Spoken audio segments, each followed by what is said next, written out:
गिरिजा राऊत प्रकरणाची 7 ऑगस्टला अंतिम सुनावणी होणार आहे. वकील सागर कदम यांनी या संदर्भातली माहिती दिलेली आहे. विनायक राऊत आणि इतर आरोपींची सुरक्षा कायम ठेवण्यात आलेली आहे. गिरिजा राऊत प्रकरणात आज सुनावणी पार पडली.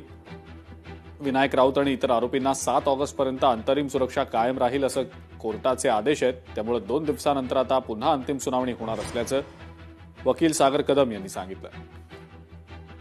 ऑनरेबल सेशन्स कोर्ट समोर ऑर्डरसाठी एबीए जे दाखल केलेले आरोपी जे आहेत विनायक राऊत आणि बाकी 8 जण आहेत त्यांनी त्याच्यावर आज ऑर्डरसाठी फायनल ऑर्डरसाठी मॅटर होतं. परंतु त्यांचे वकील जे आहेत त्यांनी परस्पर काल टेकन ऑन बोर्ड येऊन काही सायटेशन जे आहे ऑनरेबल सुप्रीम कोर्टचं ते दाखल केलं होतं. तर त्याच्यावर आज परत एकदा आर्ग्युमेंट झालं आणि आज शुक्रवारी ते मॅटर जे आहे ते ऑर्डरसाठी ऑनरेबल कोर्टाने ठेवलं आहे. गुंगी गुडिया वक्तव्यावरनं राष्ट्रवादी काँग्रेस आक्रमकच आहे. नवी मुंबईत काँग्रेसच्या विरोधात जोडेमारो आंदोलन करण्यात आलं. शिवाय काँग्रेस प्रदेशाध्यक्ष हर्षवर्धन सपकाळांविरोधात जोरदार निदर्शनं केली गेली.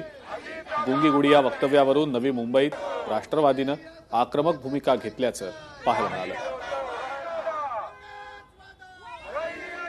काँग्रेस पक्षाचे प्रदेश अध्यक्ष श्री हर्षवर्धन सपकाळ यांनी आमच्या नेत्या राज्याच्या पहिल्या उपमुख्यमंत्री आमच्या राष्ट्रीय अध्यक्ष राष्ट्रवादी काँग्रेस पक्षाच्या आदरणीय सुनेत्राताई पवार यांच्याबाबत गुंगी गुडिया असा जो उल्लेख केला हा अशोभनीय आहे आणि पुरुष प्रधान राजकारणाला साजेसा आहे. हे काँग्रेसने त्यांच्या कालच्या बोलण्यातून दाखवून दिलं आणि वास्तविक पाहता याचा निषेध करण्यासाठी संपूर्ण राज्यभर आमची निदर्शने चालू आहेत आणि त्यातला आज आम्ही हा निदर्शनाचा पहिला टप्पा केलेला आहे.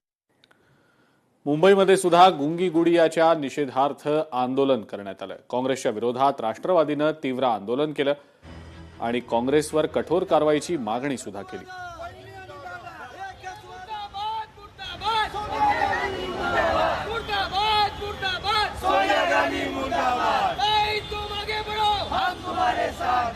काँग्रेस पार्टी हे चांगलं करत नाही म्हणून आम्ही सर्व राष्ट्रवादीचे समर्थक आणि वाहिनी साहेबांचे समर्थक आम्ही सर्व आज रस्त्यावर उतरलो आहे आणि काँग्रेसचे जे लोकांनी हे ट्विट केलं आहे आमचं असं म्हणणं आहे की ते पुरुष नाही. कारण कुठलाही पुरुष महिलांचा अपमान करू शकत नाही. कारण महिलांचा सन्मान असतो आणि आपण असं म्हणतोय की महिलांचा जे अपमान करेल तर हिंदुस्थान कधी सहन करणार नाही. आमची वहिनी साहेबा राष्ट्रीय अध्यक्ष आहे आमची आणि कोणीही काही बोलला आम्ही अपमान कधी सहन करणार नाही. उपमुख्यमंत्री सुनेत्रा पवारांवरील वक्तव्याचा निषेध करत धुळ्यात राष्ट्रवादीकडनं जोडेमारो आंदोलन करण्यात आलं. हर्षवर्धन सपकाळांच्या विरोधात हे आंदोलन करण्यात आलं.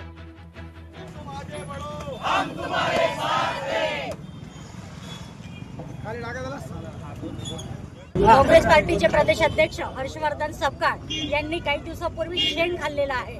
आजच्या पुढे त्यांनी जर त्यांच्या तोंडाची बळ थांबवली नाही तर आम्ही त्यांना पार्सल मार्फत इकडनं शेण आपल्याकडनं शेण म्हणून गिफ्ट म्हणून पाठवणार आहात. त्यांनी महाराष्ट्राचे राष्ट्रीय अध्यक्ष राष्ट्रवादी काँग्रेस पक्षाचे सुनेत्रा वहिनी पवार यांच्या विरुद्ध टीका केलेली आहे. त्या टीकेचा आम्ही तीव्र शब्दात निषेध व्यक्त करतो.